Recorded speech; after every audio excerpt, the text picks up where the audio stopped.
Hello everyone. నార్మల్గా మనం ఇడ్లీ కానీ దోశ కానీ చేయాలంటే ముందు రోజు నుండి ప్రాసెస్ స్టార్ట్ చేయాలి. ఒక 6 to 7 hours నానబెట్టుకొని పిండి రుబ్బుకొని ఆ నైట్ అంతా ఫెర్మెంట్ చేసి నెక్స్ట్ డే మార్నింగ్కి మనం యూస్ చేసుకోవచ్చు. కొన్నిసార్లు ఏమో మర్చిపోతాం, కొన్నిసార్లు ఏమో ఈ ప్రాసెస్ చేయడానికి అంత టైం ఉండదు.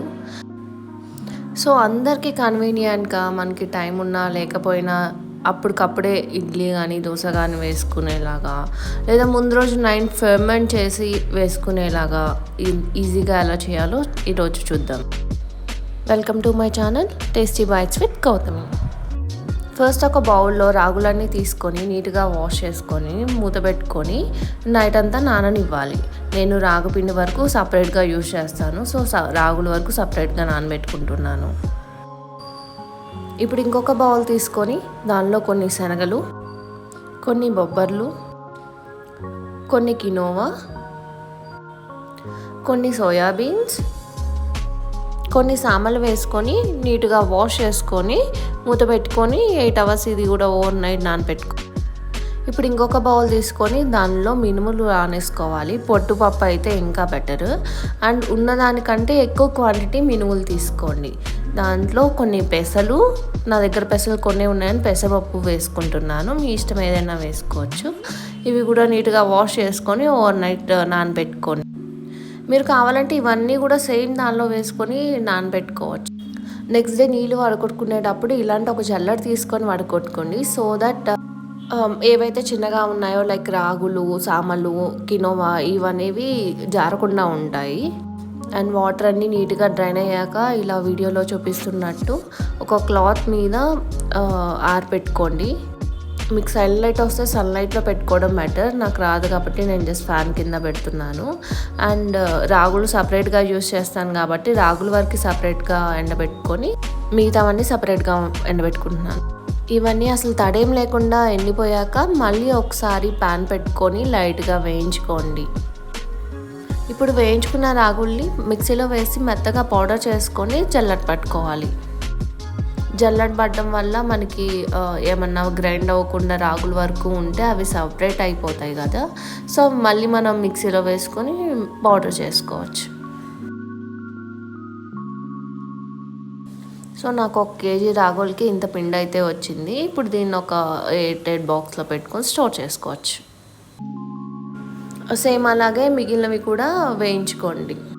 అండ్ ఇవి క్వాంటిటీ ఎక్కువ ఉన్నాయి కాబట్టి నేను మిల్లులో పట్టించుకున్నాను. మీరు కావాలంటే అన్ని మిల్లులో పట్టించుకోవచ్చు, లేదా ఇంట్లో అయినా చేసుకోవచ్చు. సో ఇలా మెత్తగా గ్రైండ్ చేయించుకోండి. ఇప్పుడు నేను వీటితో ఇడ్లీ దోశ వేసి చూపిస్తాను. ఫస్ట్ దోశ పిండి కోసం 1.5 glass శనగలు అవన్నీ పట్టుకున్నాం కదా ఆ పిండి, అండ్ 1/2 glass రాగి పిండి వేసి వాటర్ కూడా దోశ బ్యాటర్ కన్సిస్టెన్సీ అంటే కొంచెం టైట్గానే ఈ కన్సిస్టెన్సీ వచ్చే వరకు కలుపుకొని మూత పెట్టుకొని నైట్ అంతా ఫర్మెంట్ అవ్వనివ్వండి. ఇప్పుడు ఇడ్లీ కోసం 1 glass రవ్వ తీసుకోండి. మీ ఇష్టం ఏదైనా ఇడ్లీ రవ్వ కానీ జొన్న రవ్వ కానీ ఏదైనా ఓకే. తీసుకొని దాన్ని నీట్గా నానబెట్టుకొని వాష్ చేసుకొని దానిలో మళ్ళీ 1 glass మనం మిల్లెట్ పిండి వేసుకొని ఇడ్లీ బ్యాటర్ లాగా మిక్స్ చేసుకోండి వాటర్ వేసి.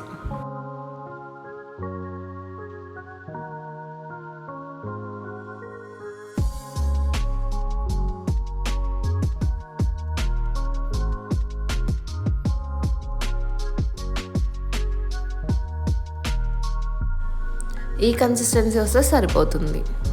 ఇప్పుడు ఇది కూడా మూత పెట్టుకొని నైట్ అంతా ఫర్మెంట్ అవ్వనివ్వండి. మార్నింగ్కి మూత తీసి చూస్తే ఇలా నీట్గా ఫర్మెంట్ అయి ఉంటుంది. పిండి మొత్తం ఒకసారి నీట్గా మిక్స్ చేసుకొని దానిలో కొంచెం ఉప్పు వేసుకొని మిక్స్ చేసుకోండి. ఇంకేమైనా వాటర్ పడతాయి అనుకుంటే కొన్ని వాటర్ కూడా యాడ్ చేసుకొని మిక్స్ చేసుకోండి. ఇప్పుడు ఇడ్లీలు వేయడానికి ఇడ్లీ పాత్ర తీసుకొని దాని మీద కొంచెం నెయ్యి అప్లై చేసుకొని ఇడ్లీ పిండి వేసుకోండి.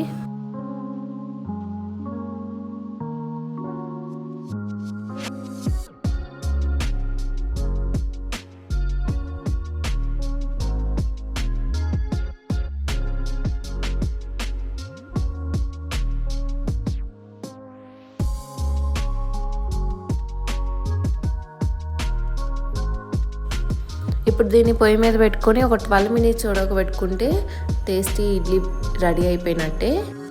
ఇప్పుడు dosa batter next day morning తీస్తే ఇలా నీట్గా ఫర్మెంట్ అయి ఉంటుంది.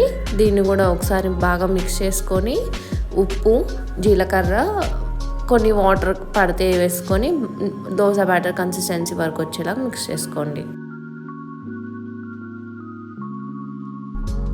ఇప్పుడు ప్యాన్ పెట్టుకొని బాగా హీట్ అయ్యాక కొంచెం ఆయిల్ కానీ నెయ్యి కానీ వేసి ఆనియన్తో రబ్ చేసుకొని వేడిగా బాగా హాట్గా ఉన్నప్పుడు మాత్రమే దోశను వేయండి.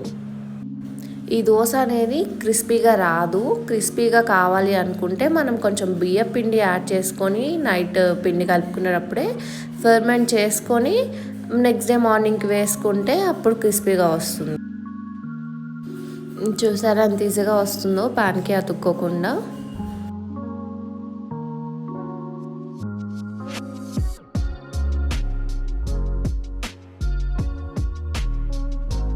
ఇప్పుడు మళ్ళీ ఆనియన్తో ఇలా రబ్ చేసుకొని ఇంకొక దోశ వేసుకోవచ్చు. ఈజీగా తుక్కకుండా వస్తాయి.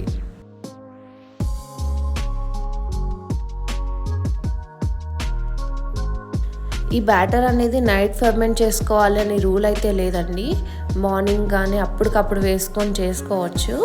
కాకపోతే ఎప్పుడైనా మనం ఫర్మెంటెడ్ ఫుడ్స్ తినడం వల్ల చాలా మన గట్ హెల్త్కి యూజ్ ఉంది కాబట్టి సో ఇలా పిండి డైరెక్ట్గా ఫర్మెంట్ చేసుకొని వేసుకోండి. అంతే అండి. ఇడ్లీ కానీ దోశ కానీ చాలా టేస్టీగా ఉంటాయి. ట్రై చేయండి ఒకసారి. పల్లీ చట్నీతో చాలా బాగుంటాయి.